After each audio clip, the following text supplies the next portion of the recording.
আজকে আমাদের বিষয় হলো BHIC 103 ইউনিট 5 এবং এখানে আমরা আজকে বিভিন্ন বিষয় সম্পর্কে জানবো, যেরকম প্রাচীন ভারতের নগরায়ন, প্রাচীন ভারতের বাণিজ্য পথ ও বাণিজ্যিক বিষয়াদি। অর্থাৎ যখন ভারতের ইতিহাস আমরা আলোচনা করি তখন তার বিভিন্ন পর্যায়কে বিভক্ত করে আমরা এর আলোচনা করে থাকি, যেরকম সামাজিক একটি পর্যায়, অর্থনীতি, রাজনীতি এবং তার সঙ্গে সঙ্গে অর্থনৈতিক দিকের বিভিন্ন দিক রয়েছে, যেরকম কৃষি, বাণিজ্য, শহর নগরের উদ্ভব ইত্যাদি। এবং আজকে আমরা যে বিষয়টি নিয়ে আলোকপাত করবো সেটি হচ্ছে প্রাচীন ভারতের নগরায়ন। প্রাচীন ভারতের নগরায়ন সম্পর্কে আলোচনা করতে গেলে যেটা প্রথমেই আমাদের চোখে পড়ে সেটি হচ্ছে প্রথম পর্বের নগরায়ন। আমরা নগরায়নকে আমরা তিনটে ভাগে ভাগ করে থাকি এবং প্রাচীন ভারতে আমরা প্রথম নগরায়ন রূপে হরপ্পা নগরায়নটাকে আমরা উল্লেখ করে থাকি। এবং দ্বিতীয় পর্বের নগরায়নের সূত্রপাত হয় 200 খ্রিস্টপূর্বাব্দ থেকে এবং শেষ হয় 300 খ্রিস্টাব্দের সময় নাগাদ। এই সমৃদ্ধ নগরায়ন পর্বের পর নগরায়নের ক্ষেত্রে অবক্ষয় লক্ষ্য করা যায় এবং এর কারণ হিসেবে বলা যায় যে শিল্প বাণিজ্যের অবনতি। অর্থাৎ বাণিজ্য এবং শিল্প এই দুটোই একত্রে নগরায়নকে উদ্বুদ্ধ করে এবং নগরের তাৎক্ষণিক কারণ হিসেবে আমরা শিল্প বা বাণিজ্যকে উল্লেখ করে থাকি। 300 থেকে 600 খ্রিস্টাব্দ সময়কাল হলো নগরায়নের অবনতির যুগ। মার্ক্সবাদী ঐতিহাসিকরা মূলত এই মত অনুসরণ করে এবং এদের মতে নগরায়নের তৃতীয় পর্ব শুরু হয়েছে তুর্কিদের আক্রমণের পর থেকে। মার্ক্সবাদে বিশ্বাসী নন এরূপ উদারনৈতিক ঐতিহাসিকরা মনে করেন যে কুষাণ যুগের পরে ভারতীয় উপমহাদেশে আবার নগরায়নের সমৃদ্ধ অবস্থা লক্ষ্য করা যায়। প্রত্নতাত্ত্বিক নিদর্শন, সাহিত্যিক উপাদান থেকে বলা যায় যে গুপ্ত এবং গুপ্ত উত্তর যুগে ভারতের নগর জীবন ও সংস্কৃতির আবির্ভাব ঘটে। বৃহৎ সংহিতার রাজার জাঁকজমকপূর্ণ রাজসভার বর্ণনা আছে। রাজা, রাজকর্মচারী, ধনীরা সেখানে প্রসাদসম গৃহে বসবাস করছেন এবং রাজার বিশাল প্রাসাদে বসবাস করারও অনুমান করা যায়। মৃচ্ছকটিক নাটকে নায়িকা বসন্ত সেনার উজ্জয়িনীর বিশাল গৃহের কথারও উল্লেখ পাওয়া যায় এবং অন্যান্য গ্রন্থ আমরা শিক্ষিত নাগরিক জীবনের নানা দিকের বর্ণনা পাই। অর্থাৎ বোঝাই যাচ্ছে যে শিল্প, স্থাপত্য, সাহিত্য, নগর সংস্কৃতির বর্ণনা এইভাবে ইতিহাসের বিভিন্ন গ্রন্থ থেকে আমরা খুঁজে নিতে পারি। অমর কোষে বিভিন্ন ধরনের অলংকারের ব্যবহার, বিচিত্র সব পোশাকের বর্ণনাও পাওয়া যায় এবং দক্ষিণের জীবনধারার নগরায়ন ছিল এক উল্লেখযোগ্য দিক, কারণ মহাকাব্য দুটিতেই আমরা নগর এবং নগর জীবনের বর্ণনা পেয়েছি। তামিল মহাকাব্য থেকেও আমরা পুহর, মাদুরাই প্রভৃতি শহরের ব্যস্ত বাজার, জনবহুল সমৃদ্ধ জীবন অঞ্চলের কথা পরিচয় পাই। ঐহিচ্ছত্র, বৈশালী, সারনাথ প্রভৃতি বিভিন্ন নগরের অস্তিত্বের কথার উল্লেখ আমরা পাই এবং সেখানকার উন্নত নগর জীবনের আংশ আমরা পেয়ে থাকি। ভারতের দ্বিতীয় পর্বের নগর জীবনের ভিত্তি ছিল কৃষি, যদিও বিশেষ বিশেষ ক্ষেত্রে শিল্পের উন্নতি, বিস্তৃত বাণিজ্য প্রভৃতির উল্লেখও করা যায়।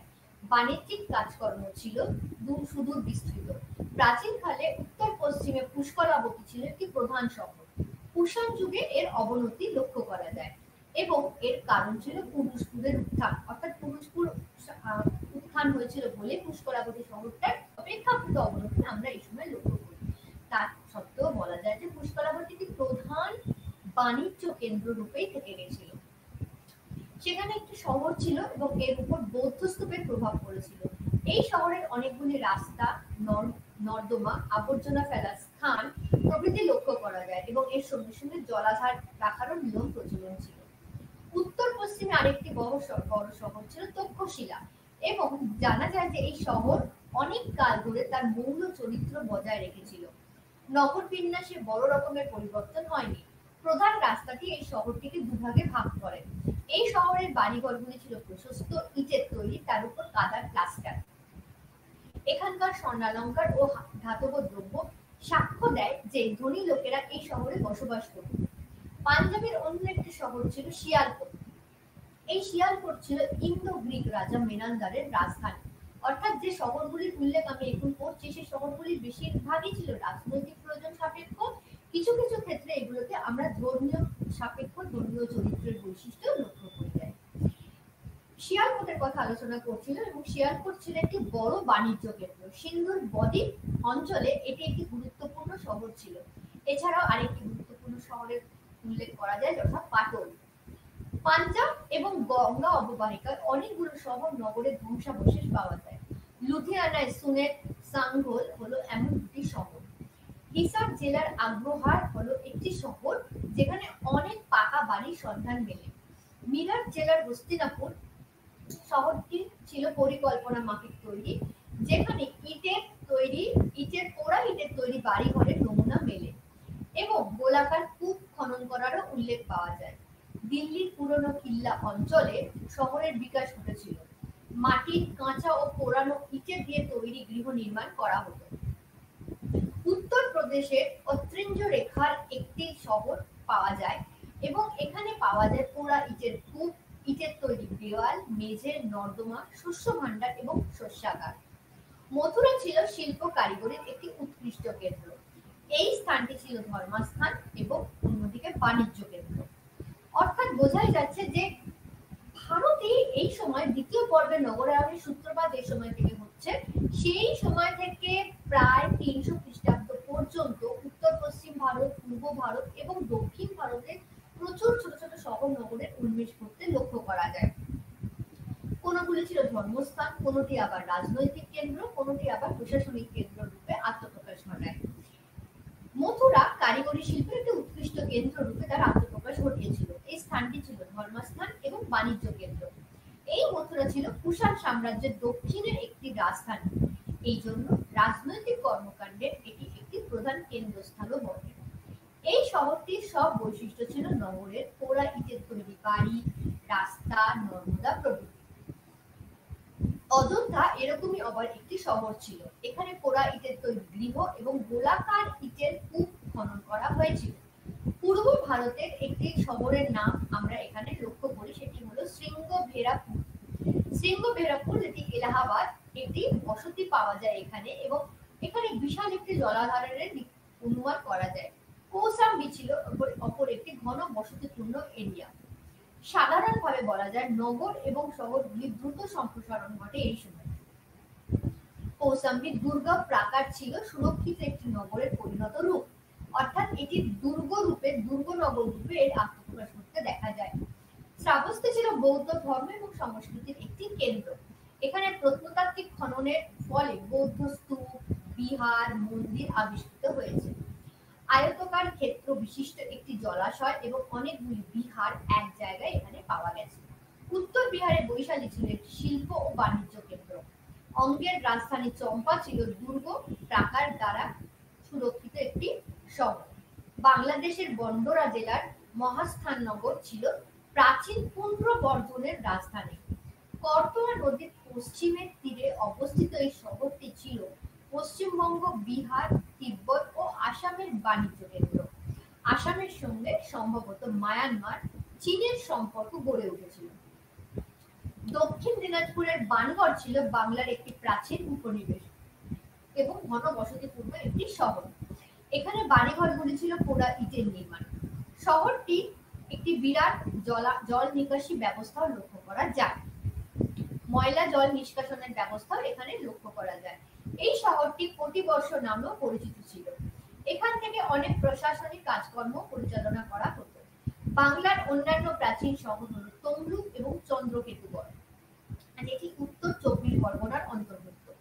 প্রাচীন ভারতের তমলুক বা তাম্রলিপ্ত ছিল একটি বন্দর শহর। ঐতিহাসিক যুগের সূচনায় বলা যায় যে চন্দ্রকেতুগড় ছিল এমন একটি শহর যেখানে মূলত বিদ্যাধরী নদীর মাধ্যমে গঙ্গার সঙ্গে এটি যুক্ত ছিল। এটি একটি বাণিজ্য শহর ছিল। যেহেতু এটি গঙ্গা বা নদীর তীরবর্তী ছিল, ওই জন্য যাতায়াতের সুবিধার অনুকূল ব্যবস্থা এখানে পাওয়া যেত এবং বাণিজ্য কেন্দ্র রূপে এর আত্মপ্রকাশ ঘটেছিল। অনেকে অনুমান করেন এটি ছিল একটি রাজনৈতিক কেন্দ্র। গ্রিক লেখকদের উল্লেখিত বিভিন্ন গুরুত্বপূর্ণ শহরের আমরা আভাস পাই, যেমন গঙ্গারিডি হলো একটি শহর যেটি চন্দ্রকেতুগড়ে অবস্থিত ছিল। বাঁকুড়ার পোখানা এবং বর্ধমানের মঙ্গলকোট ছিল অন্যান্য একটি গুরুত্বপূর্ণ শহরাঞ্চল। অশোকের লেখতে তোষালির উল্লেখ পাওয়া যায়। এটি ছিল কলিঙ্গের রাজধানী। শহরটি ছিল পরিকল্পিত, রাস্তাগুলি ছিল সমকোণে এবং শহরটিকে এটি বিভক্ত করেছিল। রাজস্থানের রায়, সম্ভর, নাগরি ছিল শহর এবং এখানে ইট ও পাথরের তৈরি ঘরবাড়ি বানানো হতো। ইট দিয়ে গোলাকার কূপ তৈরি করা হয়েছিল। মধ্য ভারতের বেসনগর ছিল শুঙ্গ রাজাদের পশ্চিমের রাজধানী। এই বেসনগরে একটি প্রধান বাণিজ্য কেন্দ্র ছিল। উত্তর ভারত, দক্ষিণ ভারত, পশ্চিম ভারতের সংযোগ ও রক্ষাকারী পথের উপর ছিল এর অবস্থান। বেসনগর থেকে সহজে দাক্ষিণাত্য এবং পশ্চিমের বন্দরগুলিতে পৌঁছে যাওয়া যেত এবং বোঝাই যাচ্ছে যে গ্রিক দূত হেলিওডোরাসের স্তম্ভ এবং লেখতে এই বেসনগরের পরিচয় পাওয়া যায়। মধ্য ভারতে উজ্জয়িনী ছিল অপর একটি বড় শহর। এই শহরটি গুপ্ত রাজাদের দ্বিতীয় রাজধানী ছিল এবং এর সঙ্গে সঙ্গে এটি শিল্প এবং বাণিজ্য কেন্দ্রও বটে। পাবাইয়া অর্থাৎ পদ্মাবতী ছিল চারুকলার শিল্প কেন্দ্র। এখানে অনেক শিল্পীরাই বসবাস করত এবং স্থানটি ছিল সিন্ধু এবং পার্বতী নদীর সঙ্গমস্থলে অবস্থিত। দাক্ষিণাত্যের নগরায়নগুলোর বিভিন্ন কারণ ছিল এবং বলা যায় মৌর্য প্রশাসন এবং অন্যদিকে ভারত রোম বাণিজ্য এবং অলকা পরাশর দেখিয়েছেন যে দাক্ষিণাত্যের নগরায়নের সাংস্কৃতিক কর্মকাণ্ড ছিল একটি বিশিষ্ট অবদান। এখানে প্রথম নগরায়নের সূত্রপাত ঘটে। পেদ্দাবানপুর, কোট্টালীনগর, ধুলিকাটা, পেলাকোন্ডা, কদম্বপুর প্রভৃতি শহর এখানে গড়ে উঠেছিল। এই সবই শহর ছিল মূলত নগর এবং সমৃদ্ধ উপনিবেশ কেন্দ্রিক। এখানে ছিল ইট ও মাটির তৈরি বাড়ি, রাস্তা, কূপ খনন করা হতো, স্তূপ এবং প্রাসাদ। এই সকল নগর এবং শহর মূলত নির্ভর করত বাণিজ্যের উপর। অর্থাৎ দক্ষিণ ভারতের শহর বা নগরগুলো মূলত বাণিজ্য কেন্দ্রিক ছিল। এইসব অঞ্চল থেকে প্রচুর পরিমাণের লৌহজাত দ্রব্য পাওয়া গেছে এবং লোহা তৈরি কলকারখানা ছিল বলে অনুমান করা যায়। মহারাষ্ট্রের ভোগবর্ধন শহরটি অবস্থিত ছিল উজ্জয়িনী থেকে কিছুটা দূরে এবং প্রতিষ্ঠানগামী রাস্তার উপরে। নাগপুরের অদম শহরটি ছিল একটি সুরক্ষিত উপনিবেশ। এখানে একটি দুর্গ নির্মাণ করা হয়েছিল। এখানে অনেকগুলি রোমান স্বর্ণ মুদ্রা পাওয়া গেছে। এখানে অনেকগুলি মুদ্রার প্রমাণ মেলে যে এই মুদ্রাগুলি ছিল বাণিজ্য কেন্দ্রিক এবং এর বাণিজ্যিক সমৃদ্ধির এখান থেকেই প্রমাণ পাওয়া যায়। অনেকের মধ্যে এটি ছিল একটি টাকশাল শহর, অর্থাৎ যেহেতু প্রচুর পরিমাণে মুদ্রা এখানে পাওয়া গেছে তাই মনে করা হয় যে এখানে মুদ্রা তৈরির কারখানা ছিল, অর্থাৎ টাকশাল ওখানে ছিল। কৃষ্ণা নদীর অববাহিকায় গুন্টুর জেলার নাগার্জুন কোন্ড ছিল ইক্ষ্বাকুদের রাজধানী। দুর্গ প্রাকার দিয়ে সুরক্ষিত এই শহরটি ছিল ব্যারাক, জলাশয় ও নাগরিকদের অবস্থান। নাগার্জুনকোন্ড শহরে অনেকগুলি বৌদ্ধ স্তূপ, মন্দির ও বিহার পাওয়া গেছে। সম্ভবত এটি ছিল বৌদ্ধ ধর্ম এবং সংস্কৃতির একটি বড় কেন্দ্র। এই জেলায় অমরাবতী হলো একটি বড় শহর এবং সংস্কৃতি কেন্দ্র। এর প্রাচীন নাম ছিল হচ্ছে ধান্যকট। দাক্ষিণাত্যের একটি বড় শহর, শেষ দিককার সাতবাহন রাজাদের রাজধানী এটি। এই শহরের দুর্গের চারপাশ ছিল শক্তিশালী মাটির তৈরি প্রাকার। এখানে জল নিষ্কাশনের কূপ, জল নিকাশির ব্যবস্থার নিদর্শন পাওয়া যায়। নৌ চলাচলের একটি খাল, পোতাশ্রয় এখানে লক্ষ্য করা গেছে। গ্রিক এবং রোমান লেখকরা এই দক্ষিণ ভারতীয় অনেকগুলি শহর এবং নগরের উল্লেখ করেছেন। তারা উপকূলের শহরগুলিকে বলেছেন এম্পোরিয়াম। এগুলি বৈদেশিক বাণিজ্যের সঙ্গে যুক্ত ছিল। তামিল শব্দ পত্তিনামের অর্থ হলো বন্দর। পুহার বা কাবেরীপত্তনম ছিল তামিল সঙ্গম সাহিত্যে উল্লেখিত। এটি ছিল একটি বন্দর শহর, অর্থাৎ কাবেরীপত্তনম বা পুহার ছিল একটি বন্দর শহর। ঐতিহাসিকরা দক্ষিণ ভারতের শহরগুলি উল্লেখ করেছেন যেগুলি সঙ্গম সাহিত্যে পাওয়া যায়। আর চম্পক লক্ষ্মী দক্ষিণ ভারতের শহরগুলির পরিচয় দিয়েছেন। বাণিজ্য, চারুকলা এবং বিভিন্ন প্রয়োজনে এই ধরনের শহর গড়ে ওঠে। চেন রাজবংশের রাজধানী ছিল কারুন। সমকালীন নথিপত্রে কারুনকে একটি বাণিজ্যিক রাজনৈতিক কেন্দ্র রূপে দেখানো হয়েছে। এটি ছিল প্রধান শিল্প বাণিজ্য কেন্দ্র। সম্ভবত চেন রাজাদের একটি টাকশালও এখানে পাওয়া গেছে। এই শহরটির একটি প্রধান শিল্প ছিল অলংকার নির্মাণ। শহরের নাগরিকদের মধ্যে শিল্পী, কারিগর, বণিকদের অবস্থান লক্ষ্য করা যায়। এরা ছিল গুরুত্বপূর্ণ সামাজিক গোষ্ঠী এখানকার। মুচিরি বা মুজিরিস ছিল চেন রাজ্যের সবচেয়ে বড় বন্দর শহর।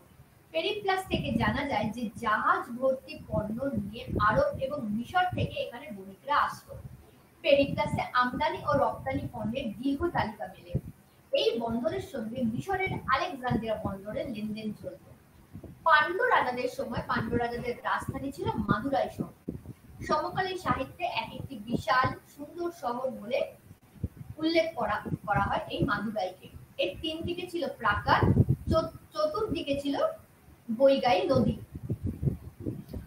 এই শহরটি ছিল রাজপ্রাসাদ, মন্দির, বিশাল বিশাল অট্টালিকা এবং দুটি বাজার কেন্দ্রিক। সাহিত্যিক উপাদানে বলা হয়েছে এই শহরটি ছিল শিল্প পণ্যের উৎপাদনের একমাত্র বড় কেন্দ্র। প্রধান প্রধান শিল্পগুলির মধ্যে হলো স্বর্ণালঙ্কার, এছাড়াও গজদন্ত শিল্প, সূক্ষ্ম সুতোর কাজ বা সূচি শিল্প বলতে আমরা যা বোঝাই সেখানে এটি করা হতো, শাখার কাজ ইত্যাদিও এখানে লক্ষ্য করা যায়। এখানকার বণিকরা মণিমুক্ত বা মূল্যবান পাথর বিক্রি করতেন। অর্থশাস্ত্রে মাদুরাইকে সূক্ষ্ম সুতি বস্ত্র উৎপাদনের একটি বড় কেন্দ্র রূপে দেখানো হয়েছে। কারুকাই ছিল পান্ড্য রাজ্যের একটি বড় শহর। অর্থাৎ বোঝাই যাচ্ছে যে এই ধরনের শহরগুলো মূলত গড়ে উঠেছিল কারিগরি শিল্প, সূচি শিল্প প্রভৃতি শিল্পকে কেন্দ্র করে। পান্ড্যদের দেশটাই মুক্ত শিল্পের জন্য বিখ্যাত ছিল। চোল রাজাদের সময়কার রাজধানী ছিল উরাইয়ান্ডা অর্থাৎ তিরুচিরাপল্লী। সঙ্গম সাহিত্য, সঙ্গম কবিদের কবিতায় একে একটি দুর্গ শহর বলে বর্ণনা করা হয়েছে। এখানে ছিল একটি বৃহৎ অট্টালিকা, উচ্চমানের সুতি বস্ত্র এখানে তৈরি করা হতো। কাবেরী পত্তনম ছিল একটি প্রধান চোল বন্দর। এর অন্য একটি নাম হলো খাপরেসি অর্থাৎ কামারা। এই শহরে ছিল দুটি ব্যস্ত জনবহুল অঞ্চল এবং বাজার। বিভিন্ন দেশ থেকে বণিকরা এখানে বাণিজ্য করতে আসতো। গোড়ার দিকে কাবেরীপত্তনম ছিল জেলেদের একটি গ্রাম। পরবর্তীকালে এটি বৃহৎ বন্দর শহরে রূপান্তরিত হয়। এখানে বহু মুদ্রা পাওয়া গেছে, যার থেকে অনুমান করা হয় যে পরবর্তীকালে এটি একটি বন্দর শহর রূপে আত্মপ্রকাশ ঘটিয়েছিল। দক্ষিণের কাঞ্চি ছিল একটি মন্দির শিল্প কেন্দ্র বা মন্দির শহরও বলা যায়। পরে এটি পল্লবদের রাজধানীতে পরিণত হয়। বাসবসুদ্রম বন্দর এই শহরকে সমুদ্রের সঙ্গে যুক্ত করেছে। এখানে ইটের তৈরি বাড়ি, অট্টালিকা, গোলাকার কূপের খনন মেলে। দক্ষিণের আরেকটি প্রাচীন শহর হলো কাদুমানাল, যেখানে প্রচুর মণিমুক্তা এবং অলংকার তৈরির কাজ করা হতো। ওই অঞ্চলে মূল্যবান বা আধা মূল্যবান পাথর ও লোহার ব্যবহার লক্ষ্য করা যায়। এখানকার প্রধান শিল্প হলো লৌহ ও ইস্পাতের কাজ, পাথরের কাজ, সুতো কাটা, বস্ত্র বয়ন, চুড়ি তৈরির কাজ প্রভৃতি। এছাড়াও এখান থেকে অনুমান করা যায় যে এটি ছিল একটি বড় শিল্প কেন্দ্র। আর চম্পাক্ষী লক্ষ্মী মনে করেছেন যে দক্ষিণের গোড়ার দিককার নগরায়নের বড় আর্থসামাজিক কারণ ছিল না। এই নগরায়নের প্রধান কারণ হলো দূরপাল্লার এবং আঞ্চলিক বাণিজ্য। বাণিজ্যের অবনতি ঘটলে শহরগুলিও অবনতি লক্ষ্য করা যায়। উল্লেখ্য, এই অঞ্চলের নগরায়নের পশ্চাতে বাণিজ্য একমাত্র কারণ হতে পারে না। একটি অঞ্চলের নগরায়নের প্রধান শক্তি হিসেবে কাজ করে শিল্প, বাণিজ্য এবং মুদ্রা অর্থনীতি। এসব ছাড়া শহরের বিকাশ হয় না। ধর্মস্থান এবং শিক্ষা কেন্দ্র, প্রশাসনিক কেন্দ্র রূপে এইভাবে শহরগুলির আবির্ভাব ঘটেছিল।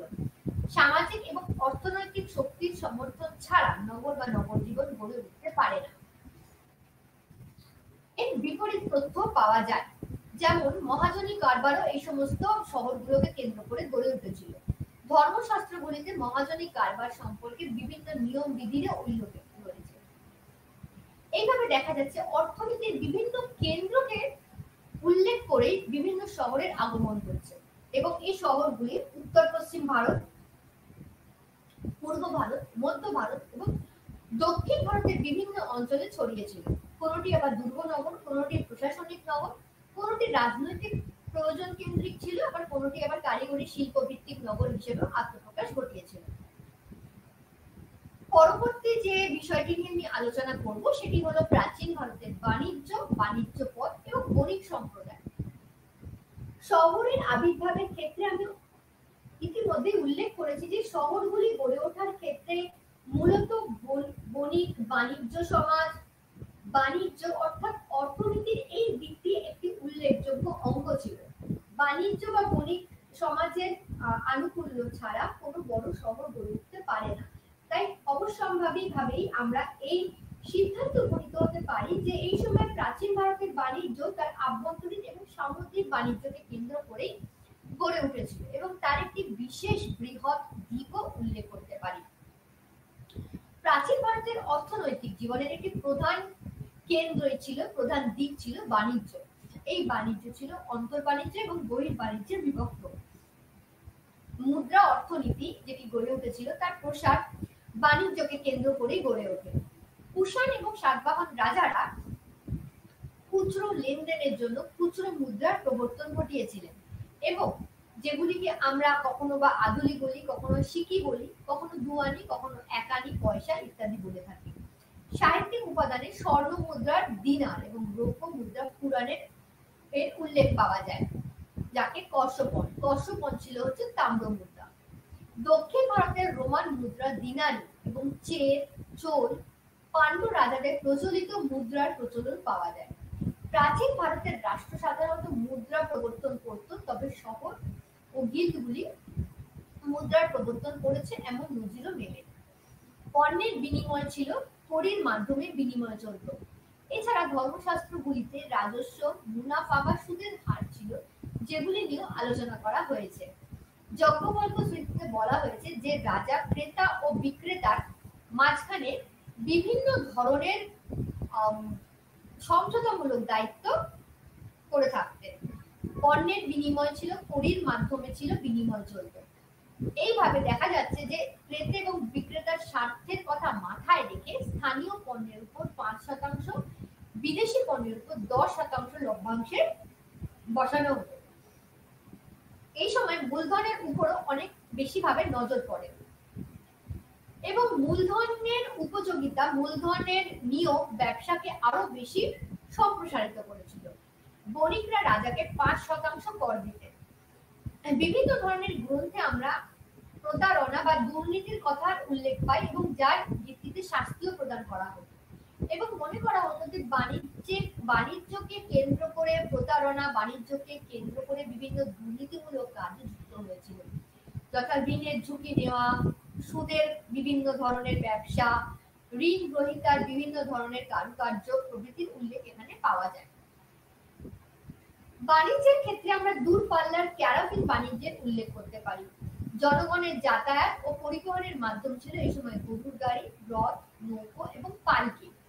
জাতকগুলিতে আছে বণিকদের জন্য ছিল কূপ এবং রাস্তা এবং বিশ্রামাগার। এছাড়া ক্লান্ত বণিকরা এই সময় বিশ্রামাগারে আশ্রয় নিতেন। কয়েকজন বোধিসত্ত্ব ছিলেন যারা স্বার্থবহ, এরা ক্যারাভিন বণিকদের নেতা হিসেবে কাজ করেছিলেন। জাতকের যুগে ভারতের বন্দরগুলি ছিল শিল্প পণ্য উৎপাদনের কেন্দ্র। বণিকরা যৌথভাবে অংশীদারি বাণিজ্যের কাজ করত। সঙ্গম সাহিত্যে আমরা এর বিভিন্ন প্রমাণ পাই। এছাড়াও তামিল কাক্কম বা তামিল দেশের বাজার ও বণিকদের উল্লেখ এই সময় পাওয়া যায়। এই সাহিত্যে পুহর, মাদুরাই ছিল বাজারের উল্লেখযোগ্য দিক। এই সকল বাজারে পাওয়া যেত মালাকারের মালা, সুগন্ধি দ্রব্য, পান, শাঁখের কাজ, চুড়ির কাজ, স্বর্ণালঙ্কার, বস্ত্র, পোশাক এবং বিভিন্ন ধরনের তামা ও ব্রোঞ্জের তৈরি জিনিসপত্র। সমকালীন সাহিত্যে ভ্রাম্যমাণ ক্যারাভানেরও উল্লেখ পাওয়া যায়। এছাড়া বণিকদের যে উল্লেখ পাওয়া যায়, তারা চাল, লবণ, মরিচ ইত্যাদির বাণিজ্য করত এবং তারা দেশের অভ্যন্তরে এই বাণিজ্যিক দ্রব্যগুলিকে নিয়ে আসত। আবার অভ্যন্তর থেকে পণ্য নিয়ে তারা বিদেশেও বাণিজ্য করত এবং তারা এগুলি বন্দরে পৌঁছে দিত। সমুদ্র উপকূলে আদিবাসীরা মূলত গোড়ার দিকে মৎস্যজীবী ছিল এবং পরে তারা লবণ এবং বিভিন্ন ধরনের উপসামগ্রী নিয়েও বাণিজ্য করত। আরো পরে এরা বণিক হয়ে যেত এবং মুক্ত, চুড়ি, তেঁতুল, মূল্যবান পাথরের ব্যবসা করত। মনে করা হয় যে এই সকল বণিকরা বিভিন্ন ধরনের ব্যবসার সঙ্গে যুক্ত ছিল এবং বাণিজ্য করে এরা দেশের সমৃদ্ধি এনেছিল। তামিল অঞ্চলের একটি লেখ থেকে জানা যায় যে বহু বণিক ছিল যারা বস্ত্র, লবণ, তেল, বিভিন্ন ধরনের ফল, গুড় এবং সোনার ব্যবসা করত। প্রাচীন ভারতের প্রধান বাণিজ্য পথ ছিল উত্তরাপথ এবং দক্ষিণাপথ। উত্তরাপথ রাস্তাটি উত্তর পশ্চিম তক্ষশিলাকে পূর্বে তাম্রলিপ্ত বন্দরের সঙ্গে যুক্ত হয়েছিল। অন্যান্য গুরুত্বপূর্ণ পথের মধ্যে ছিল দাক্ষিণাত্যের সঙ্গেও এরা যুক্ত ছিল। এই পথে আবার সিন্ধু এবং গুজরাটের সঙ্গেও যুক্ত হয়েছিল। একটি স্থলপথের উল্লেখও পাওয়া যায় যেটি উজ্জয়িনী পর্যন্ত বিস্তৃত ছিল এবং চম্বল উপত্যকার মধ্যে দিয়ে এটি গিয়েছিল।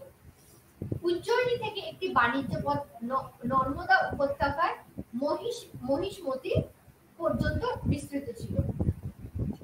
মহিষমতি থেকে একটি রাস্তা পশ্চিম উপকূলে সুরাট পর্যন্ত বিস্তৃত হয়। এখান থেকে আরেকটি রাস্তা দক্ষিণের বাণিজ্য পথ পর্যন্ত বিস্তৃত হয়েছিল। মালবের উজ্জয়িনীর সঙ্গে পশ্চিম উপকূলে ভৃগুকচ্ছ এবং সোপারকে যুক্ত করা হয়েছিল। দক্ষিণ ভারতের প্রধান পথগুলি ছিল মন্মথকে মুসলিপত্তনমের সঙ্গে যুক্ত। বাণিজ্য পথের মাধ্যমে পুনে এবং কাঞ্চিপুরম, গোয়া, তাঞ্জাবুর, কেরালা, চোল মন্ডলম প্রভৃতির সঙ্গে যুক্ত হওয়া গেছিল। প্রাচীন ভারতের প্রধান বাণিজ্য কেন্দ্র ছিল উত্তর পশ্চিমের পুষ্কলাবতী, পশ্চিমের পটল, ভৃগুকচ্ছ, পূর্বের তাম্রলিপ্ত এক্ষেত্রে উল্লেখ্য। এই সকল উত্তর ভারতের প্রধান বাণিজ্য কেন্দ্র ছিল। পেরিপ্লাসে পশ্চিম ভারতের বাজারের উল্লেখ পাওয়া যায় এবং এই শহরগুলি মূলত ছিল বাজার শহর। এগুলি হলো পরিচান, টগর, সোপারা এবং কল্যাণ। স্ট্র্যাবো জানিয়েছেন যে সমুদ্র থেকে নৌকোয় করে বাণিজ্য চলত এবং পাটলিপুত্র পর্যন্ত পৌঁছে যাওয়া যেত। দক্ষিণ ভারতের মুজিরাস বন্দরটি ছিল প্রধান। ভারতের উপকূল বরাবর বাণিজ্য চলত, এগুলির উল্লেখও পাওয়া যায়।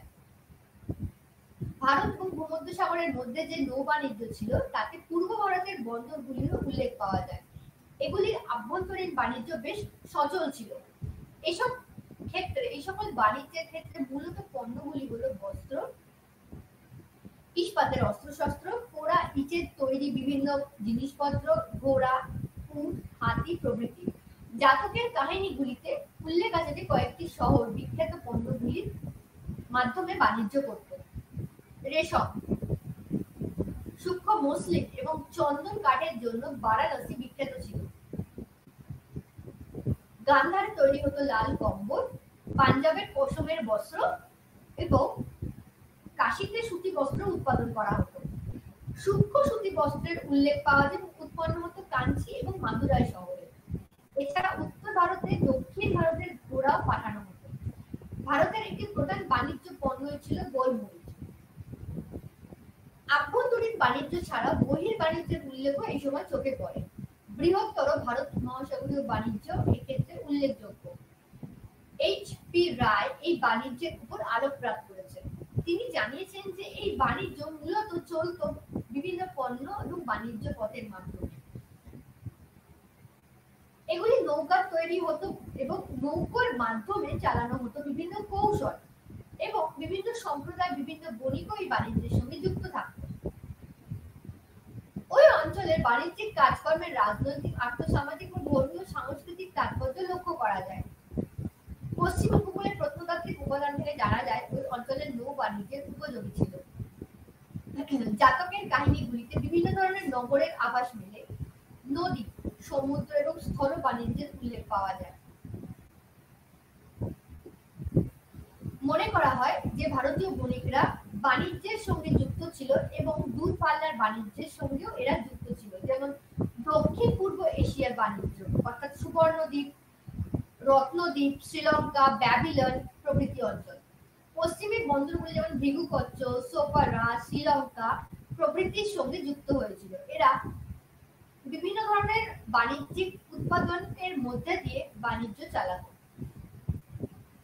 পূর্ব উপকূলের বন্দর হলো গম্ভীর এবং সাবিরা। জাতকের কাহিনীতে নাবিকদের গিল্ডের উল্লেখ পাওয়া যায়। সঙ্গম যুগের কবিতায় বলা হয়েছে যে জবনরা জাহাজ ভর্তি পণ্য নিয়ে দক্ষিণের বন্দরগুলিতে চলে যেত। দক্ষিণ পূর্ব এশিয়ার বন্দরগুলি ছিল বাণিজ্যের উপযুক্ত এবং এগুলি বাণিজ্য করার জন্য করমণ্ডলের বন্দরগুলির উপর নির্ভর করেছিল। বিভিন্ন দেশের বণিকরা ভারতে বাণিজ্য করতে আসতো। দক্ষিণের আরেকটি বন্দর ছিল হচ্ছে রামেশ্বরমের কাছে পেরুমুন্ডা। এখানে বিভিন্ন ধরনের মৃৎপাত্র এবং মুদ্রা পাওয়া গেছে। আন্তর্জাতিক বাণিজ্যের ক্ষেত্রে বলা যায় যে প্রধান পণ্য ছিল রেশমের পশম। কুষাণ সাম্রাজ্যে স্থাপিত একাংশ ছিল বাণিজ্যের নিরাপত্তার ব্যবস্থা কেন্দ্রিক। কুষাণ শাসকরা শাস্তি এবং নিরাপত্তার ব্যবস্থা করতেন জলপথে এবং পশ্চিম ভারত থেকে এই ধরনের বাণিজ্য এই সময় চলত। মনে করা হয় যে পারস্য উপসাগরের বাণিজ্যেরও উল্লেখ পাওয়া যায় এবং এখানে মূলত এই বাণিজ্যগুলি চলত নৌ বাণিজ্যের মাধ্যমে। ভারত মহাসাগরের বাণিজ্যিক উন্নতির একটি কারণ হল দক্ষিণ পশ্চিমের মৌসুমী বায়ু এবং এই দক্ষিণ পশ্চিমে মৌসুমী বায়ুর জন্যই দেখা যায় যে বাণিজ্য চলত সাধারণত জাহাজের মাধ্যমে। গ্রিক রোমান লেখকরা জানিয়েছেন যে ভারতীয় জাহাজগুলো ছিল অপেক্ষাকৃত নিম্নমানের। ভারতের একটি বাণিজ্য জগৎ তৈরি হয়েছিল এবং যার মধ্যে ছিল চীন, মধ্য এশিয়া, পশ্চিম এশিয়া, দক্ষিণ পূর্ব এশিয়া এবং এর সঙ্গে যুক্ত হয়েছিল। এই সময়কালে ভারতের সঙ্গে পূর্ব এবং দক্ষিণ পূর্ব এশিয়ার বাণিজ্য বেড়েছিল। উত্তর পশ্চিমে গান্ধার ছিল ভারত, চীন প্রভৃতি বাণিজ্যের একটি প্রধান কেন্দ্র। এই বাণিজ্যের প্রধান কেন্দ্রে ছিল প্রধান পণ্য ছিল হচ্ছে পশম এবং রেশম। পরবর্তীকালে ধর্ম এই বাণিজ্যকে উৎসাহ করে। বিখ্যাত রেশমের পথটি ভারতের মধ্য এশিয়া, পশ্চিম এশিয়া এবং ইউরোপের সঙ্গে যুক্ত হয়েছিল। কাবুলের মধ্যে দিয়েও চালানো হতো ভারতীয় বিভিন্ন বাণিজ্য এবং পুরুষপুর, পুষ্করাবতী, তক্ষশিলাকে কাবুলের সঙ্গে যুক্ত করা হয়েছিল। জানা যায় যে কাবুল থেকে সরাসরি শহরগুলিতে বাণিজ্য চলত। মধ্য এশিয়ার কাশঘর এবং অন্যান্য অঞ্চল থেকে রাস্তা বেরিয়ে গিলগিট হয়ে কাশ্মীরে পৌঁছানো যেত। চীন এবং রোমান সাম্রাজ্যের মধ্য বাণিজ্যের একটি প্রধান বাণিজ্য কেন্দ্র ছিল উত্তর পশ্চিমের ভারত। এই দূরপাল্লার বাণিজ্যে অনেক ঝুঁকি ছিল, এজন্য রেশমের দাম অনেক সময় বেড়ে যেত। চীন এবং মধ্য এশিয়ার পণ্য, সুগন্ধি দ্রব্য, চামড়া ভারতে আমদানি করা হতো। আবার ভারতে বিভিন্ন ধরনের কারিগরি শিল্প এবং সেগুলো বন্দরের মাধ্যমে বিভিন্ন দেশে ছড়িয়ে পড়ত। ভারত থেকে চীনে যেত মুক্ত, সামুদ্রিক বিভিন্ন পণ্য, কাঁচ, সুগন্ধি দ্রব্য ইত্যাদি। এগুলির মাধ্যমে আমদানি করা হতো পশম। প্রাচীন ভারতের সংস্কৃতি এবং পালি সাহিত্যে উল্লেখ পাওয়া যায় যে সুবর্ণদ্বীপ একটি উল্লেখযোগ্য বন্দর রূপে এই সময় আত্মপ্রকাশ ঘটায়। পাশ্চাত্য দেশের সঙ্গে বাণিজ্যের যে তৎপরতা, তার সঙ্গে সঙ্গে এই সময় এশিয়ার বাণিজ্যের সঙ্গেও এই তৎপরতা লক্ষ্য করা যায়। ওই অঞ্চলে দক্ষিণ পূর্ব এশিয়ার নিম্নবর্তী ছিল এবং এর সম্পর্কে বলা যায় যে এগুলি পাশ্চাত্যের সঙ্গে যুক্ত হয়েছিল এবং রাষ্ট্রের আত্মপ্রতিষ্ঠা ঘটিয়েছিল। ওই অঞ্চল থেকে ভারতের সুগন্ধি দ্রব্য এবং রঙের কাঠ সংগ্রহ করা হতো। ওই অঞ্চলে কতগুলি ছিল বন্দর এবং কতগুলি ছিল শহর।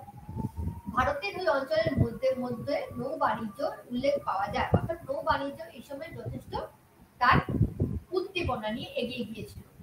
রঙিন কাঁচ, মণিমুক্ত ছিল বাণিজ্যের প্রধান পণ্য। কালক্রমে ভারতীয় অন্যান্য পণ্য বেশি পরিমাণে অঞ্চলে পাঠানো হতো। এই বাণিজ্যের লেনদেন হতো বিনিময়ের মাধ্যমে। কোনো মুদ্রার প্রমাণ এই সময় পাওয়া যায়নি।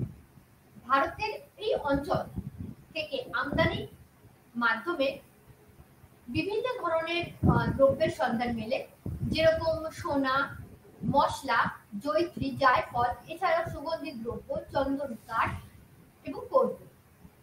এসব পণ্যের একাংশ আবার পশ্চিমের দেশগুলিতে রপ্তানি করা যেত। চিনি, কাঁচ ও কতগুলি বিশেষভাবে তৈরি মৃৎপাত্র রপ্তানি করা হতো। ওই অঞ্চলের সব দেশে এসব ভারতীয় পণ্য বেশ বেশি পরিমাণে পাওয়া গেছে। এইচপি রায় জানিয়েছেন যে ভারতের দূরপাল্লার বাণিজ্য উল্লেখ আছে এবং দূরপাল্লার বাণিজ্যের সঙ্গে ভারতের বাণিজ্যের সূত্রপাত ঘটে। জানা যায় যে দূরপাল্লার বাণিজ্যে বেশ কিছু পরিবর্তনও ঘটে, যেমন রোমানরা দক্ষিণ ভারতের সঙ্গে বাণিজ্য শুরু করেছিল। পশ্চিম এশিয়ার সঙ্গে ভারতীয় বাণিজ্যের সম্প্রসারণ ঘটে। একজন বণিক পুত্র শিলাপ্পদিগমে মাদুরাই শহরের একটি রাস্তার নাম আছে, যেখানে বস্ত্র ব্যবসায়ীরা তাদের বস্ত্র মজুত করে রাখত।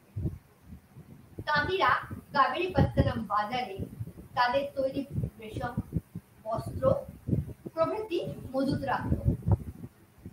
মণিমেগলাই মহাকাব্যে এমন সমস্ত বণিকের উল্লেখ আমরা পেয়ে থাকি, যারা দূর জাভা শ্রীলঙ্কায় বাণিজ্য করত।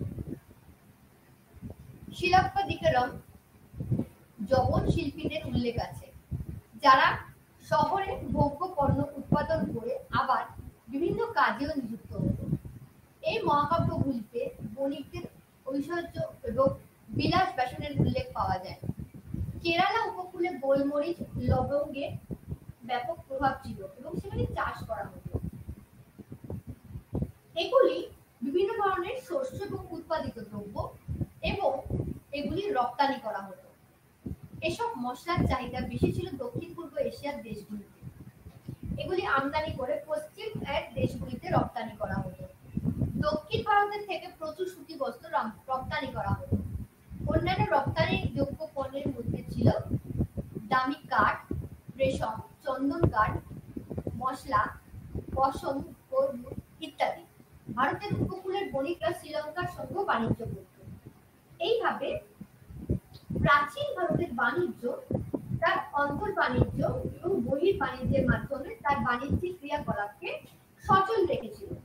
তার বাণিজ্যের মধ্যে দিয়ে বাণিজ্যিক উন্নতি এবং অর্থনৈতিক উন্নতির একটি গুরুত্বপূর্ণ দিক লক্ষ্য করা যায়। এই বাণিজ্যের বিস্তার করতে কেবলমাত্র যে কৃষি বা কৃষির প্রসারই গুরুত্বপূর্ণ ভূমিকা রেখেছিল তা নয়, তার সঙ্গে যুক্ত হয়েছিল কারিগরি শিল্প এবং বিভিন্ন ধরনের হাতের কাজ। অন্তর বাণিজ্য, বহির বাণিজ্য, এই দুই বাণিজ্যের মাধ্যমে প্রাচীন ভারতের অর্থনীতি তার একটি অগ্রগতিপূর্ণ, প্রাচুর্যপূর্ণ সমৃদ্ধির চিহ্ন আমাদের সামনে রেখে যায়। বাণিজ্যের কথা যখন আলোচনা করছি তখন ভারত রোম বাণিজ্যের কথা উল্লেখ না করলেই নয়। প্রাচ্যের বাণিজ্যের ইতিহাসে ভারত রোম বাণিজ্যের একটি বিশিষ্ট স্থান অধিকার করে রয়েছে। এই বাণিজ্য প্রায় 500 বছর ধরে চলেছিল, অর্থাৎ খ্রিস্টপূর্ব 200 অব্দ থেকে শুরু করে 300 খ্রিস্টাব্দ, মানে যেই সময় আমরা দ্বিতীয় নগরায়নের আগমন দেখছি, যেই সময় আমরা দ্বিতীয় নগরায়নের প্রসার করতে দেখছি, সেই সময় এই ভারত রোম বাণিজ্যের আবির্ভাব, ভারত রোম বাণিজ্যের সম্প্রসারণও আমরা করতে দেখছি। এই বাণিজ্যের যে সবসময় অগ্রগতি ছিল তা না, উত্থান পতন দুই ঘটেছিল। এই বাণিজ্যের অবক্ষয় দেখা যায় মার্কাস আরেলিয়াসের পর খ্রিস্টীয় 2য় শতকে। এর কারণ হলো রোমান সাম্রাজ্যের আভ্যন্তরীণ অশান্তি, তবে এই বাণিজ্য একেবারে শেষ হয়ে যায়নি। সঙ্গম কবিরা এই বাণিজ্যের উল্লেখ করে লিখেছেন যে রোমানরা এই সময় বড় বড় জাহাজ নিয়ে পেরিয়ে নদীতে চলাচল করত এবং তারা সোনা, মশলা, বিভিন্ন ধরনের জিনিসপত্র নিয়ে আসত। কালো গোলমরিচও ছিল তাদের লেনদেনের একটি বিষয় বা উৎপাদিত দ্রব্য। ভারত রোম বাণিজ্য, এর পরিমাণ, বাণিজ্য পথ, এর প্রভাব নিয়ে বিভিন্ন তথ্য পাওয়া যায় Periplus, Pliny, Ptolemy, papyrus, Nagarjuna কোন্ডলেখ, মিলিন্দ পঙ্গ প্রভৃতি গ্রন্থে এবং সঙ্গম সাহিত্যে। ভারতের প্রাপ্ত তথ্যগুলির ভিত্তিতে বলা যায় যে এই সময় রোমান স্বর্ণ মুদ্রা, রৌপ্য মুদ্রা, তাম্র এবং ব্রোঞ্জ মুদ্রার আধিক্য ছিল এবং যা এই বাণিজ্যের সমৃদ্ধির দিকটি আমাদের সামনে তুলে ধরে। রোমান মুদ্রা বেশিরভাগ সময় পাওয়া গেছিল দক্ষিণ ভারতে, অর্থাৎ মুদ্রা ছাড়া ভারত এবং ভারত মহাসাগরীয় অঞ্চলের বাণিজ্যের অন্য প্রমাণ পাওয়া যায় মৃৎপাত্রে। পূর্বে আরিকা কেমেরু, পশ্চিমে মুজিরাস হলো এই ভারত রোম বাণিজ্যের প্রধান কেন্দ্র। উত্তর পশ্চিম ভারতের কুষাণ এবং দক্ষিণ ভারতের বাজারগুলি বাণিজ্যের ক্ষেত্রে ঘনিষ্ঠভাবে যুক্ত ছিল। পেরিপ্লাসে বলা হয়েছে যে সিন্ধুর বদ্বীপ অঞ্চলের বন্দরগুলি গুজরাটের উপকূলের বন্দরগুলি এই সময় যুক্ত ছিল। স্থলপথে এই বাণিজ্যের একাংশ ভারতের মধ্যে দিয়ে প্রসারিত ছিল। এই বাণিজ্য ভূমধ্য সাগরের ভূমিকা ছিল অনবদ্য। রোমান শাসিত মিশর ভারতের সঙ্গে এই সময় বাণিজ্যের মাধ্যমে যুক্ত হয়েছিল। মৌর্য পরবর্তী এবং প্রাক গুপ্ত যুগে ভারতের অন্তর্বাণিজ্য বহির্বাণিজ্য দুই ক্ষেত্রে সম্প্রসারিত হয়। উত্তর পশ্চিম ভারতের ইন্দো গ্রিকরা এশিয়া এবং ভূমধ্যসাগরীয় অঞ্চলের সঙ্গে যুক্ত হয়েছিল। শক, পার্থিয়ান এবং কুষাণরা মধ্য এশিয়া এবং চীনের সঙ্গে বাণিজ্য সম্পর্কে বিস্তার করতে উৎসাহী ছিল। দাক্ষিণাত্যে সাতবাহন রাজারা উত্তর এবং দক্ষিণ ভারতের মধ্যে যোগাযোগের অনেকখানি সহজ করে দিয়েছিল। এসব ছাড়া ভারতীয় অর্থনীতি পরিবর্তন বাণিজ্যের বিস্তৃতি সহায়ক হয়েছিল। শুধু গাঙ্গেয় অববাহিকাই নয়, এই সময় সমগ্র উপমহাদেশে কৃষির উন্নতি লক্ষ্য করা যায়। গ্রিক লেখক স্ট্র্যাবো এবং ডায়োডোরাস উভয়ই ভারতের সমৃদ্ধ কৃষির কথা উল্লেখ করেছেন। গ্রিক লেখক স্ট্র্যাবো এবং ডায়োডোরাস উভয়ই তাদের গ্রন্থে লিখেছেন যে শিল্পের উন্নতি এই সময় ঘটে, বয়ন শিল্পের উন্নতি ঘটে এবং বাণিজ্য পথ ও পরিবহনের উন্নতি এই সময় লক্ষ্য করা যায়। কাশী, পাটলিপুত্র, তক্ষশিলা, শ্রাবন্তী, কৌশাম্বী, মথুরা প্রতিষ্ঠান, উজ্জয়িনী ছিল প্রধান বাণিজ্য এবং শিল্প কেন্দ্র। বণিক ও তাদের গিল্ডগুলি একটি গুরুত্বপূর্ণ সামাজিক শ্রেণী হিসেবে নিজেদেরকে আত্মপ্রকাশ ঘটিয়েছিল। প্লিনির গ্রন্থেও আমরা পেরিপ্লাসে এবং টলেমির গ্রন্থেও আমরা উল্লেখ পাই। ভারতীয় উপমহাদেশে বাণিজ্য কেন্দ্র রূপে বৃদ্ধির কারণ ছিল উন্নত যোগাযোগ ব্যবস্থা এবং পরিবহন ব্যবস্থা। এই সময় চারটি বড় বড় রাস্তা, অনেকগুলি শাখা রাস্তা এই সময় উল্লেখ পাই। সাতবাহনদের রাজধানী পৈঠান থেকে একটি রাস্তা বেরিয়ে গাঙ্গেয় অববাহিকা পর্যন্ত বিস্তৃতি হয়েছিল। পথের মধ্যে ছিল নাসিক, উজ্জয়িনী এবং সাঁচি। আরেকটি বড় রাস্তা ছিল চম্পা থেকে বেরিয়ে পশ্চিমে পুষ্করাবতী পর্যন্ত বিস্তৃত। এই চম্পা ছিল অঙ্গের রাজধানী। এই বাণিজ্যের প্রধান পণ্য ছিল চীনের রেশম, অর্থাৎ চীনের রেশম পথ দিয়ে গিয়েছিল পার্থিয়া পারস্য সাম্রাজ্যের মধ্যে দিয়ে, যদিও যথেষ্ট পরিমাণে এই সময় এই পথটি অশান্ত ছিল। ঠিক এই কারণে রোমান সাম্রাজ্যের রেশমের দাম খুব বেশি ছিল। এর কারণ হলো ব্যবসায়ের ঝুঁকি। কুষাণ সম্রাটরা এক বিশাল সাম্রাজ্যের স্থাপনা ঘটিয়েছিলেন, যার মধ্যে ছিল মধ্য এশিয়া, পশ্চিম এশিয়া, উত্তর পশ্চিম ভারত ইত্যাদি। খ্রিস্টীয় প্রথম শতকের মধ্যভাগ থেকে দেখা যায় যে বণিক এবং নাবিকরা মৌসুমী বায়ুর কথা আলোচনা করছেন এবং জেনেছেন। মৌসুমী বায়ু আবিষ্কৃত হলে বণিকদের স্থলপথের উপর নির্ভরতা কমে যায়। মৌসুমী বায়ুর সাহায্য নিয়ে ভূমধ্য সাগরের নাবিকরা লোহিত এবং আরব সাগরে বাণিজ্য চালাতে থাকে এবং এক্ষেত্রে ভারতের ভূমিকা বেশ বেড়ে যায়। এর আগে ভারতের সমৃদ্ধ বাণিজ্য খুব উন্নত ছিল না। গ্রিক লেখক স্ট্র্যাবো জানিয়েছেন যে তিনি 120টা জাহাজকে আলেকজান্দ্রিয়া থেকে ভারতের অভিমুখে যাত্রা করতে দেখেছেন। পেরিপ্লাস ও টলেমি ভূগোলে ভারতীয় বন্দর যেমন সিন্ধুর বদ্বীপে বিভিন্ন ধরনের অঞ্চল ছিল, গুজরাট উপকূলের ভৃগুকচ্ছ ছিল, বোম্বের কথা, সোপারা, শিমুল্লা, কল্যাণের উল্লেখ এই সময় পাওয়া যায়। পশ্চিম উপকূলের মুজিরাজ আরেকটি বড় কেন্দ্র ছিল। সম্ভবত মুজিরাজ এবং আরিকা কমরুতে রোমান বণিকদের উপনিবেশ স্থাপিত হয়। পূর্ব উপকূলের তাম্রলিপ্ত ছিল একটি বড় শহর বা বড় বন্দর। কতগুলি ঐতিহাসিক কারণে ভারত ও রোমের মধ্যে বাণিজ্য বৃদ্ধি পেয়েছিল। রোম এক বিশাল অঞ্চলের উপর তার সাম্রাজ্য স্থাপন করেছিল। ওই সাম্রাজ্যের শান্তি এবং নিরাপত্তা ছিল। রোমান সাম্রাজ্যের বাণিজ্য বৃদ্ধি পেয়েছিল কারণ ওই সাম্রাজ্য ছিল সুন্দর সুন্দর রাস্তা, উন্নত যোগাযোগ ব্যবস্থা কেন্দ্রিক। পূর্ব এবং পশ্চিমের মধ্যে রাস্তাঘাট নিরাপদ ছিল। রোমের অভিজাতরা ভারতীয় শৌখিন দ্রব্য পছন্দ করতেন। প্রাচ্যের কুষাণ সাম্রাজ্য ছিল এই বাণিজ্যের বৃদ্ধির আরেকটি কারণ।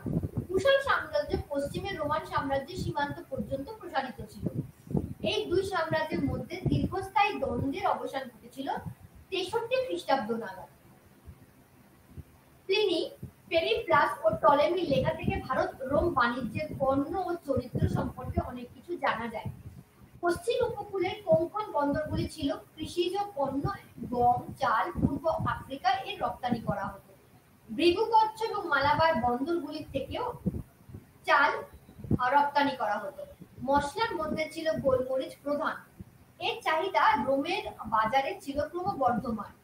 এছাড়াও বিভিন্ন ধরনের জায়ফল, জয়িত্রী, লবঙ্গ, এলাচ, চন্দন কাঠ, সেগুন কাঠ, গলদণ্ড ভারত থেকে রপ্তানি করা হতো। চীনা রেশম বস্ত্র ভারতের বন্দর দিয়ে বিদেশে পাঠানো হতো। বলা যায় এই সময় থেকে আন্তর্জাতিক বাণিজ্যে ভারতে প্রবেশ করতে থাকে। এইসব পণ্য ছাড়াও ভারতীয় মণি, মুক্ত, মূল্যবান পাথর, পশু পাখি বিদেশে রপ্তানি করা হতো। হ্যাঁ, এই রপ্তানি পণ্য তালিকায় বেশ বৈচিত্র্যের উল্লেখ পাওয়া যায়। ভারত পারস্য উপসাগরীয় দেশগুলির থেকে খেজুর আমদানি করত। ইতালি থেকে আমদানি করা হতো মদ, আরব দেশ থেকে আমদানি করা হতো মদ। পেরিপ্লাসে বিভিন্ন ধরনের আমদানি করা দ্রব্যের উল্লেখ পাওয়া যায়। আলেকজান্দ্রিয়া, ব্যাবিলন থেকে সূক্ষ্ম কারুকাজ করা বস্ত্র সিন্ধু বন্দরের বিভিন্ন সময় আমদানি করা হতো। রোম থেকে ভারতে আমদানি পণ্যের তালিকায় ছিল সোনা, রূপো, তামা, টিন, সীসা প্রভৃতি।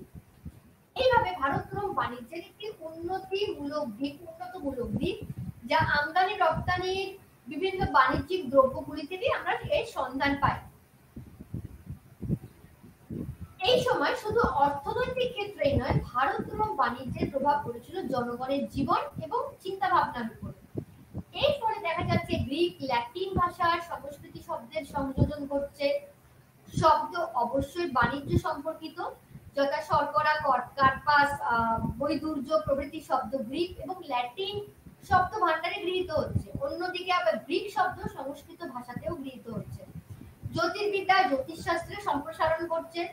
মুদ্রা ব্যবস্থা, বৌদ্ধ ধর্ম, শিল্পের আবির্ভাব এবং বিস্তার এই সময় ঘটতে দেখা যাচ্ছে। অর্থাৎ বাণিজ্য কেবলমাত্র অর্থনীতিকেই যে প্রভাবিত করেছিল তা বলা যায় না। শিল্প, সংস্কৃতি, ভাষার ক্ষেত্রেও এর ব্যাপক প্রসার ঘটতে আমরা লক্ষ্য করি। অধ্যাপক বি.এন. ছাতাই বলেছেন যে ভারত রোম বাণিজ্যের অবক্ষয়ের যে দিকটি আমরা লক্ষ্য করি তার সম্ভাব্য দুটি কারণ ছিল। বাইজেন্টাইন সাম্রাজ্যে রেশমের চাষ শুরু হয় এবং এখানে প্রচুর পরিমাণে রেশমের উৎপন্ন হয় এবং চীন থেকে রেশম পোকা সংগ্রহ করে চাষ করা হয়। ভারত রোম বাণিজ্যের দুই প্রধান পণ্য ছিল রেশম আর মশলা। রোমের রেশমের চাহিদা কমলে এই বাণিজ্যের অবনতি ঘটতে লক্ষ্য করা যায়। দ্বিতীয়ত, ইসলামের আবির্ভাবের পর ভারত রোমের মধ্যে প্রত্যক্ষ যোগাযোগ ছিন্ন হয়ে যায়। সপ্তম শতকে ইসলাম পশ্চিম এশিয়া জয় করে এবং নতুন বাণিজ্যিক জগৎ গঠন করে। ভারতের বাণিজ্য আরব বণিকদের হাতে চলে যায়। ভারতের বৈদেশিক বাণিজ্যের উপর আরবরা আধিপত্য স্থাপন করে এবং সম্ভবত এই দুটি কারণে মূলত আস্তে আস্তে লক্ষ্য করা যায় ভারত রোম বাণিজ্য তাই পতনের দিকে এগিয়ে যাচ্ছে এবং ক্রমশ ভারত রোম বাণিজ্য তার গুরুত্ব হারাচ্ছে। কুষাণ যুগে বা ভারত রোম বাণিজ্যের যে সম্প্রসারণ, যে প্রসার আমরা আলোচনা করলাম, সেখানে একটি বৃহত্তর একটি প্রধান কেন্দ্র ছিল হচ্ছে তারিকা মেরু। এই আরিকা মেরু, যেটি ভারতের পূর্ব উপকূলের পন্ডিচেরির কারে অবস্থিত ছিল, দক্ষিণ ভারতের এই আরিকা মেরু অঞ্চলটি ভারত রোম বাণিজ্যের একটি বিশিষ্ট কেন্দ্র ছিল, যেটি মূলত 1989 থেকে 1992 সালে এখানে বিভিন্ন খনন কার্যের ফলে বিভিন্ন ধরনের আমরা নিদর্শন পাই, যেখান থেকে বলা যায় যে এই অঞ্চলটি ভারত রোম বাণিজ্যের কেন্দ্র রূপে খ্রিস্টপূর্ব প্রথম শতক থেকে আবির্ভাব ঘটিয়েছিল এবং রোম ভারত বাণিজ্যের শুরুর আগে থেকে এটি একটি উপনিবেশ ছিল। প্রথমবার উৎখননের পর গবেষকরা মনে করেন যে এটির উত্তর দিকে ছিল বন্দর এবং দক্ষিণ দিকটি ছিল শিল্পাঞ্চল। বিভিন্ন ধরনের পুঁথির মালা, বস্ত্র এখানে তৈরি করা হতো। এছাড়াও এটি বিভিন্ন ধরনের শিল্প, বণিকদের আনাগোনারও একটি কেন্দ্রস্থল ছিল। আরিকা মেরুর একেবারে উত্তর প্রান্তে অনেকগুলি বিদেশি মৃৎপাত্র পাওয়া যায়। আরিকা মেরু সম্পর্কে গবেষণা আজও চলছে এবং নতুন নতুন প্রশ্নের উত্থাপন হচ্ছে। এগুলি সদুত্তর এখন অবধি খুঁজে পাওয়া যায়নি, তবে মনে করা হয় যে খ্রিস্টীয় দ্বিতীয় শতকে ভারত রোম বাণিজ্যে বন্ধ হয়ে যায় এবং এরপর থেকে আরিকা মেরু ক্রমশ পরিত্যক্ত হতে থাকে। নগরের বড় রকমের ক্ষতি হয়নি, কিন্তু আস্তে আস্তে এর যে বাণিজ্যিক গুরুত্ব এটি হারাতে থাকে। চোল রাজাদের মুদ্রা, মধ্যযুগের মাটির বিভিন্ন নিদর্শন, বিভিন্ন দ্রব্য এবং আধুনিক কাল পর্যন্ত আরিকা মেরু তার সক্রিয়তা এবং সজীবতা বজায় রেখেছিল। এবং এখানে পূর্ব এশিয়ার অনেকগুলি মৃৎপাত্র পাওয়া গেছিল, যার থেকে অনুমান করা যায় যে আরিকা মেরু পশ্চিমেই নয় পূর্বের সঙ্গেও নতুন করে বাণিজ্যিক সম্পর্ক স্থাপন করতে উদ্বুদ্ধ হয়েছিল। বাণিজ্যের সঙ্গে সঙ্গে ব্যাংক ব্যবস্থা, বিনিময় ব্যবস্থা ওতপ্রোতভাবে জড়িত ছিল এবং প্রাচীন ভারতের বিনিময় ব্যবস্থা আমরা বিভিন্ন ধরনের কড়ি, বিভিন্ন ধরনের সিক্কি, আদুলি অর্থাৎ বিভিন্ন মুদ্রার মাধ্যমে দেখতে পাই এবং মুদ্রার আগে আমরা বিভিন্ন বিনিময় যোগ্য বস্তুর মাধ্যমে আমরা দেখতে পাই, যেমন লবণ, ধাতু প্রভৃতি। এবং পরবর্তীকালে দেখতে পাই যে গৌতম বুদ্ধের সময় থেকে ভারতে মুদ্রার প্রচলন হচ্ছে এবং বৌদ্ধ সাহিত্যে কর্ষপণের উল্লেখ পাওয়া যায়। এই ধরনের মুদ্রা থেকে প্রমাণ পাওয়া যায় যে স্বর্ণ মুদ্রা, নিষ্ক, সুবর্ণ, ব্রোঞ্জ, কংস বা প্রভৃতি ধরনের মুদ্রারও প্রচলন ছিল। মুদ্রার ওজন এই সময় নির্দিষ্ট ছিল। স্বর্ণ মুদ্রার ওজন এই সময় নির্দিষ্ট ছিল এবং কোষি, রতি, রৌপ্য মুদ্রার ওজন 32 রতি, পূরণ, ধরন প্রভৃতি নামেও পরিচিত ছিল। হেরোডোটাস ভারতীয় মুদ্রার উল্লেখ করেছেন। তিনি বলেছেন যে ভারতের উত্তর পশ্চিম প্রদেশগুলিতে পারস্যের আকিমেনীয় সাম্রাজ্যের অধীনে ছিল। ওই অঞ্চল পারস্য সম্রাটকে 360 স্বর্ণ মুদ্রা কর দিয়েছিল, অর্থাৎ মুদ্রাগুলি ছিল অনিয়মিত আকারের, ছাপ ছিদ্রযুক্ত। এগুলি ছাপযুক্ত মুদ্রা ছিল, যেগুলোকে পাঞ্চ মার্ক কয়েন বলা হয়। ভারতের বিভিন্ন অঞ্চলে এই ধরনের মুদ্রা অর্থাৎ ছাপযুক্ত মুদ্রার নিদর্শন আমরা পাই। ভারতের প্রাচীনতম স্বর্ণ মুদ্রা কুষাণ রাজার আমলে দ্বিতীয় কোয়াড্রিসেসের সময় তৈরি করা হয়েছিল। প্রাচীন ভারতের রাষ্ট্র মুদ্রার প্রচলন একচেটিয়া অধিকার বজায় ছিল। জনগণ সরকারি টাকশালে কর দিয়ে তাদের সোনা বা রূপার মুদ্রা তৈরি করা হতো। এইভাবে দেখা যাচ্ছে যে মুদ্রাগুলি নির্মাণ করা হতো এবং মুদ্রা পরিমাণ ক্রমশ বাড়ছে। মৌর্য যুগে শক্তিশালী মুদ্রা অর্থনীতি গড়ে ওঠে। অর্থশাস্ত্রে আমরা ইতিমধ্যে তার প্রমাণ পাই। এইভাবে আস্তে আস্তে মুদ্রা অর্থনীতি কুষাণ যুগে গিয়ে স্বর্ণ মুদ্রার প্রচুর বহুল পরিমাণ ব্যবহারের উল্লেখযোগ্য প্রমাণ আমরা পেয়ে থাকি।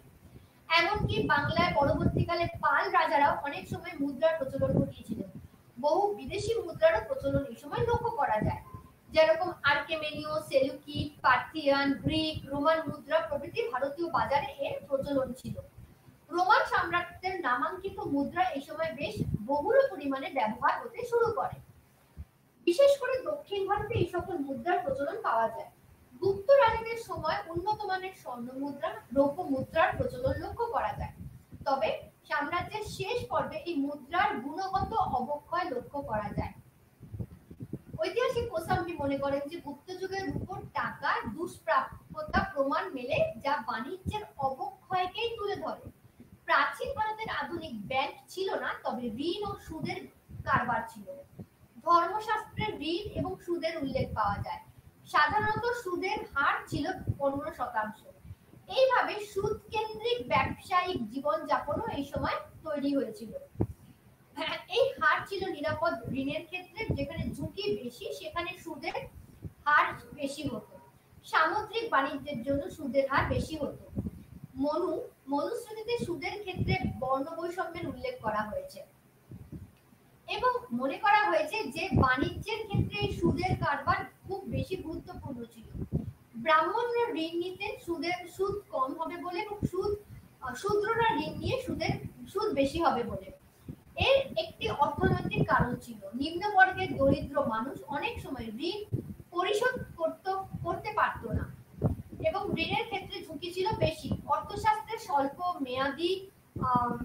মেয়াদী ঋণের উল্লেখও আমরা এই সময় পেয়ে থাকি। এই সময় সুদের হার বেশি করে দেখানো হয়েছিল। বাণিজ্য ঋণের ক্ষেত্রে মাসিক হারে সুদ দিতে হতো এবং বার্ষিক হার দেওয়া হতো প্রায় 60 থেকে 240%। এই উচ্চ হার ছাড়াও আমরা এর উল্লেখ পাই। ঋণ পাওয়া যেত 3 শর্তে, জামিনের জন্য, বিনা জামিনের জন্য স্বীকৃতি পত্রের মাধ্যমে মনু বলেছেন যে সুদ কখনো আসলে বেশি হবে না, তবে কোনো কোনো ক্ষেত্রে এর ব্যতিক্রম লক্ষ্য করা যায়। স্মৃতিশাস্ত্রগুলিতে উত্তমর্ণের স্বার্থ রক্ষার কথা উল্লেখ আছে এবং বিশেষ করে অধমর্ণের স্বার্থ রক্ষার কথারও উল্লেখ আছে। গুপ্ত যুগে এইভাবে সম্পদশালী বৌদ্ধ বিহারগুলি বাণিজ্য অংশ নিত, সুদের কারবার করত এবং এইভাবে উল্লেখযোগ্য দিক, গুরুত্বপূর্ণ দিকগুলি তারা গ্রহণ করে চলেছিল।